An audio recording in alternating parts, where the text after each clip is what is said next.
नारद जी ने,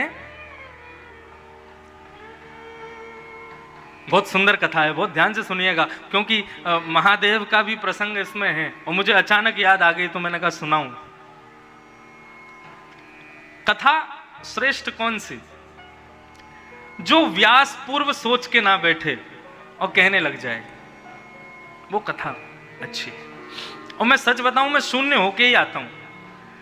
मैंने कल से भागवत जी खोल के भी नहीं देखी क्या बोलना है क्या करना है। बस लगता है कि महादेव जो आज्ञा करेंगे, गंगा की हवाएं जो स्पर्श में बोल देंगी, आप लोगों के मुखमंडल से जो भाव आएगा वो कह दूंगा। बड़ी अद्भुत कथा है, ध्यान से सुनना। एक बार नारद जी और गरुण जी दोनों भगवान के पास गए। इन दोनों को बड़ा अहंकार था कि हमसे बड़ा भक्त नहीं है भगवान का कोई। दोनों ने भगवान से छुट्टी मांगी। बोले प्रभु 1-2 दिन की छुट्टी दे दो। भगवान बोले कहां जाओगे? बोले कहीं कहीं विचरण करने का मन है, कहीं भ्रमण करने का मन है, बाकी आप बताओ कहां जाना चाहिए। भगवान बोले मेरे भक्तों का दर्शन करोगे? नारद जी बोले भक्तों का दर्शन क्या करेंगे, हम स्वयं इतने बड़े भक्त हैं कि भक्त हमारा दर्शन करते हैं, हम किसका दर्शन करेंगे। भगवान बोले नहीं फिर भी चलो, एक स्थान बताता हूं, वहां चले जाओ। हम लोग जिस द्वीप में रहते हैं इसको क्या कहते हैं? जम्बूद्वीप। ऐसे कितने द्वीप हैं? 7 द्वीप हैं। और जिन 7 को हम द्वीप मानते हैं और 7 समुद्र मानते हैं वो नहीं है, वो अलग हैं। उनकी अपनी अपनी विशेषताएं भागवत में बताई गई हैं। नमकीन समुद्र के तट पर जो विराजमान है उसको कहते हैं जम्बूद्वीप, जिसमें हम लोग रहते हैं। और पूरी पृथ्वी पर जितने भी समुद्र हैं वो सब नमकीन ही है, तो ये जम्बूद्वीप है। ऐसे ही दूध का समुद्र भी है, गन्ना के रस का समुद्र भी है, मदिरा का समुद्र भी है, आदि आदि ऐसे 7 समुद्र हैं। उनके तट पर 7 द्वीप हैं।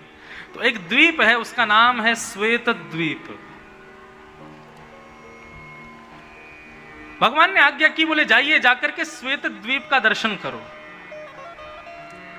बंधुओं आपको जान के आश्चर्य होगा, श्वेत द्वीप में जैसे जम्बूद्वीप के मुख्य ठाकुर जी हैं श्री जगन्नाथ भगवान। जम्बूद्वीप के मुख्य भगवान का जो स्वरूप है वो जगन्नाथ जी का है। ऐसे ही श्वेत द्वीप के मुख्य ठाकुर जी हमारे श्रीधाम वृंदावन में विराजमान श्री राधा वल्लभ लाल, वो श्वेत द्वीप के मुख्य ठाकुर जी। श्री राधा वल्लभ जी का जो मंदिर है वो राधा वल्लभ जी श्वेत द्वीप से आए हैं वृंदावन में। और श्वेत द्वीप में श्री राधा वल्लभ जी के अर्चक कौन है, पुजारी कौन है? कोई और नहीं है, काशी विश्वनाथ ही उनके पुजारी हैं। विश्वनाथ ही उनका श्रृंगार करते हैं, विश्वनाथ ही उनकी सेवा करते हैं। हमारे ब्रज में एक आत्मदेव नाम के ब्राह्मण हुए, महादेव के बहुत बड़े भक्त थे। उन्होंने इतनी उपासना की, इतनी आराधना की कि महादेव प्रकट हो गए और बोले वरदान मांगो, क्या चाहिए? तो आत्मदेव ब्राह्मण जो थे थोड़े लोभी थे। उन्होंने मन में विचार किया कि मैं महादेव से ऐसा मांगूंगा कि जीवन में मुझे कहीं कुछ मांगने ना जाना पड़े। महादेव से क्या प्रार्थना की? बोले प्रभु ऐसा ऐसा वरदान दे दो, आपके हृदय की सबसे मूल्यवान सबसे प्रिय जो वस्तु हो वो आप मुझे दे दो।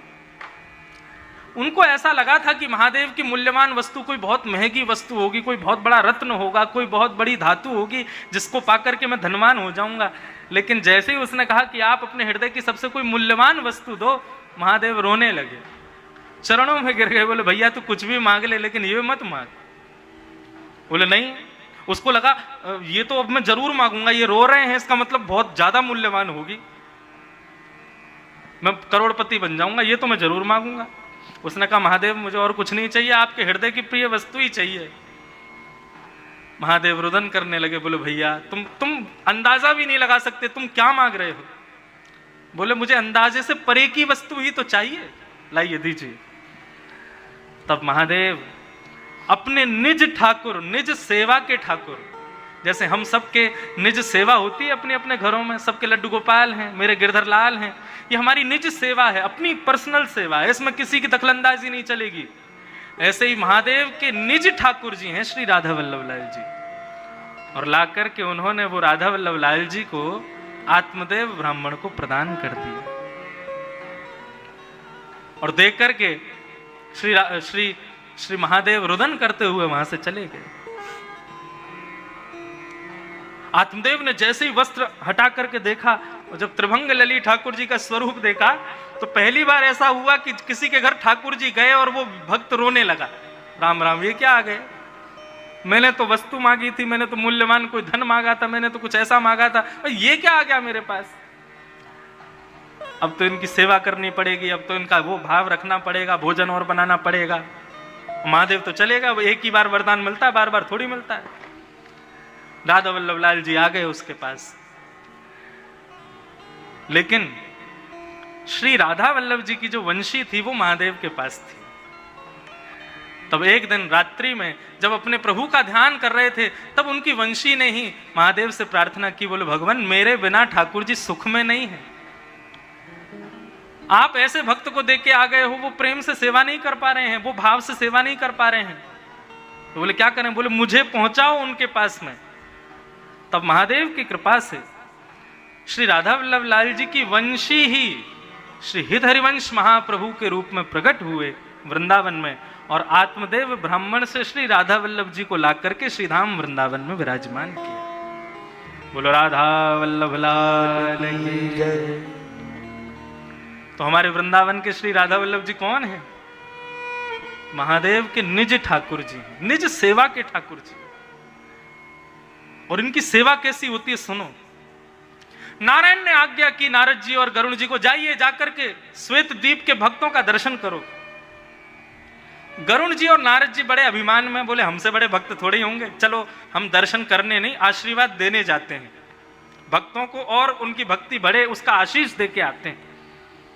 गरुड़ जी पे बैठ के नारद जी दोनों पहुंच गए। जैसे श्वेत द्वीप में पहुंचे तो क्या देखा महाराज, करोड़ों भक्त खड़े हैं, सामने एक सुंदर दिव्य मंदिर है, और उस दिव्य मंदिर में श्री राधा वल्लभ लाल जी विराज रहे हैं, और देव आदिदेव महादेव घंटी हिला रहे हैं, आरती कर रहे हैं, महादेव की जय जयकार हो रही है। पहला दृश्य देख करके गरुड़ जी और नारद जी दोनों मोहित हो गए, बोले वाह देखो ऐसा दृश्य हमने कभी नहीं देखा। राधा वल्लभ लाल जी खड़े हैं, श्री ठाकुर जी का कितना त्रिभंग ललित स्वरूप खड़ा है, और स्वयं महादेव आरती कर रहे हैं। महादेव ही भोग लगा रहे हैं, अन्नपूर्णा भोग लेकर के आ रही हैं, वही श्रृंगार कर रहे हैं, वही आरती कर रहे हैं, और करोड़ों लोग दर्शन कर रहे हैं।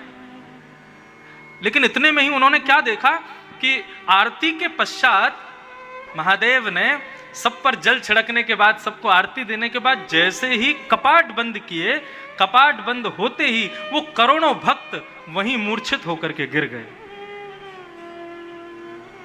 केवल नारद जी और गरुड़ जी खड़े रह गए, बाकी सब मूर्छित हो गए। नारद जी बोले गरुड़ ये क्या हुआ? बोले पता नहीं भगवान कुछ तो हुआ है। बोले सबकी नवज देखो, तो नवज देखी तो नवज चल नहीं रही, श्वास देखी तो श्वास चल नहीं रही। बोले महाराज ये तो सब मर गए, इन सबकी मृत्यु हो गई। कोई 2-5 हजार नहीं थे, लाखों करोड़ों भक्त थे। नारद जी बोले भैया अब क्या होगा? थोड़ी देर बाद वहीं घूम रहे थे, विचरण कर रहे थे, चिंता कर रहे थे, इतने में महादेव आए और आकर के श्री राधा वल्लभ लाल की जय, और जैसे ही कपाट खोले, कपाट खुलते ही सब पुनः जीवित हो गए और नृत्य करने लगे, आनंद करने लगे, दर्शन करने लगे। नारद जी बोले गरुड़ भैया डर लग रहा हमको, ये हो क्या रहा है यहाँ पे? ये अभी सब मर गए थे फिर जीवित हो गए। फिर आरती हुई, फिर भोग धराया, आरती के बाद में जैसे ही कपाट लगाए, कपाट लगाते फिर मूर्छित हो गए। बोले भैया इसका रहस्य जानो। इतने में महादेव निकल के आए, साथ में अन्नपूर्णा मैया आई। नारद जी दौड़ करके गए, बोले प्रभु प्रणाम करूं। बोले मुझे एक बात बताओ, ये स्थिति क्या है? ये लोग दर्शन करते हैं तब जीवित हो जाते हैं, और दर्शन बंद होते ही मूर्छित हो जाते हैं।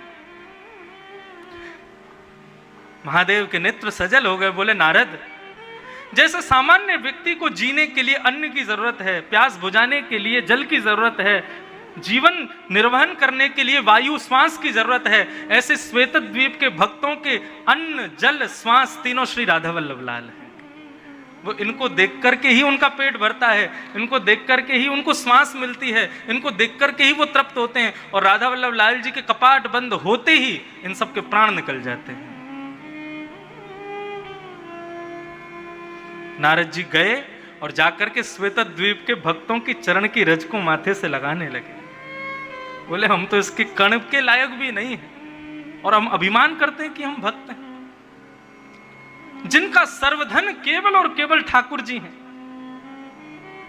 वो दिखें तो जीवित हैं, वो ना दिखें तो मृत्यु के समान हो जाएं, वो परिस्थिति है भक्ति की। हम लोग केवल इस स्थिति को सुन सकते हैं, उसमें कभी पहुंच नहीं सकते।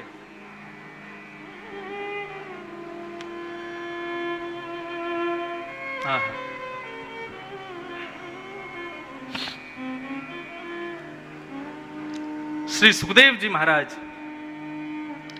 आज अपनी भूख प्यास सबको जीत करके बैठे हैं और परीक्षित जी से कह रहे हैं कि मेरे लिए तो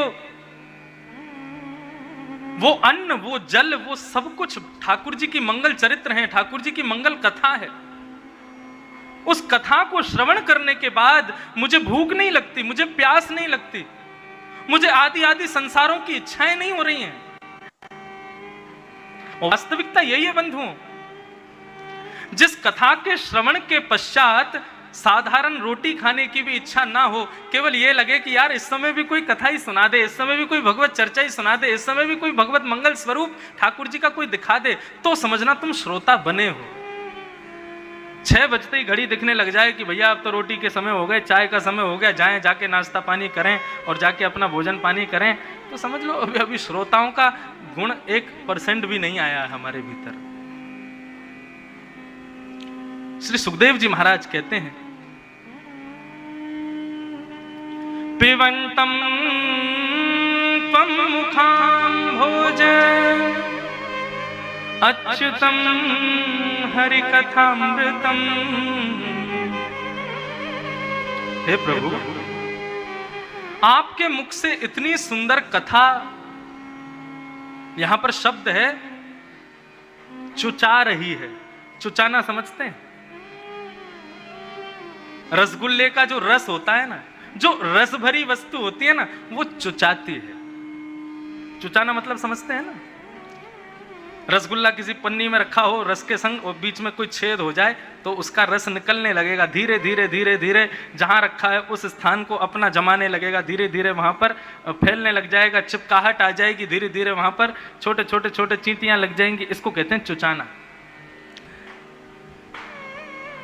परीक्षित जी महाराज कह रहे हैं, बोले प्रभु आपके मुख से ये श्रीमद् भागवत की मंगलमयी कथा, श्री कृष्ण की मंगलमयी कथा चुचा रही है।